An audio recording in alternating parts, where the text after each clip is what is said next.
बिस्मिल्लाहिर्रहमानिर्रहीम। शुरू करता हूँ अल्लाह के नाम से। हज़रत अबू हुरैरा रज़ी अल्लाह अन्हु से रवायत है कि रसूल अल्लाह सल्लल्लाहु अलैहि वसल्लम ने इरशाद फरमाया, एक मोमिन दूसरे मोमिन का आईना है और एक मोमिन दूसरे मोमिन का भाई है। इसके नुकसान को इससे रोकता है और इसकी तरफ से हिफाजत करता है। हज़रत अनस रज़ी अल्लाह अन्हु रवायत करते हैं कि रसूल अल्लाह सल्लल्लाहु अलैहि वसल्लम ने इरशाद फरमाया, अपने मुसलमान भाई की हर हालत में मदद किया करो, ख्वाह वो जालिम हो या मज़लूम।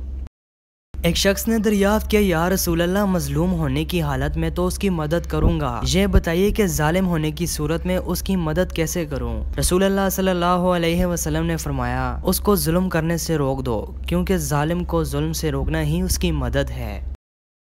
दोस्तों, अल्लाह ताला उसके चेहरे को रोशन करते हैं जो हदीस शरीफ को सुनकर आगे दूसरे लोगों तक पहुंचाता है।